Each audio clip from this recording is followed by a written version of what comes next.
মানে কোনো রকমে ফ্রেশ হয়ে ঘুমিয়ে পড়েছি।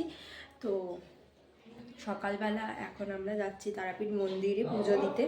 তো চলো আগে আমরা বেরাই, তারপরে কথা হচ্ছে।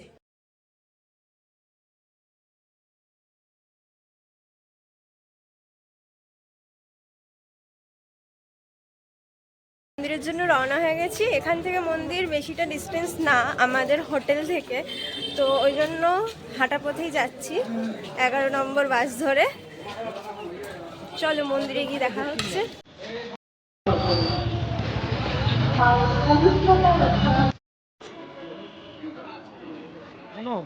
একটাই নিলাম মাল। হ্যাঁ,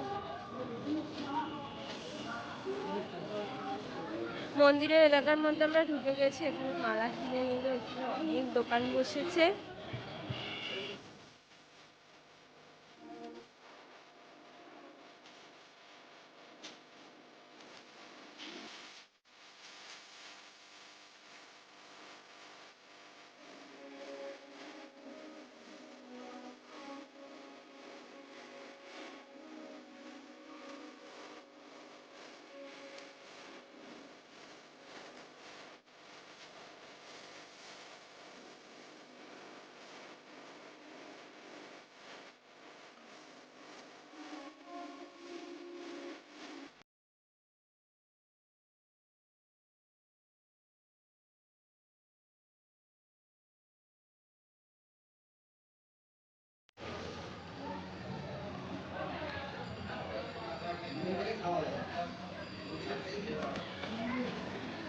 এরকম বেঁধে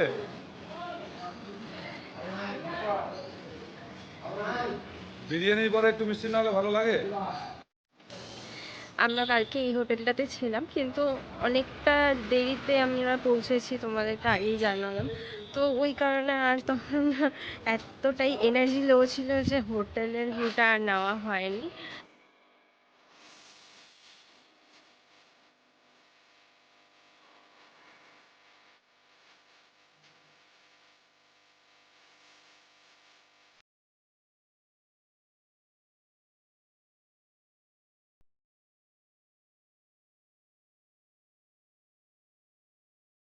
পাচ্ছ পিছনে আমার মন্দিরটা, আমি এখানেই দাঁড়িয়ে আছি।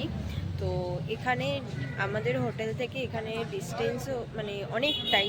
সেই বেরিয়েছি আমরা 4টে সাড়ে 4টের দিকে, আর পৌঁছালাম এখন প্রায় 7টা বাজে। তো এখন এখানে এসছি, এখানে ঘুরবো ফিরবো, একটু পুজো আচ্ছা দেবো।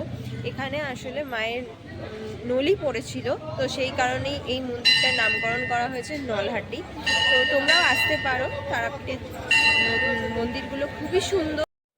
এখন মন্দিরে সন্ধ্যা আরতি হচ্ছে, সন্ধ্যা আরতি সবে শুরু হয়েছে, আর এই সময় আমরা এসেছি। খুব ভালো লাগছে সন্ধ্যা আরতিটা।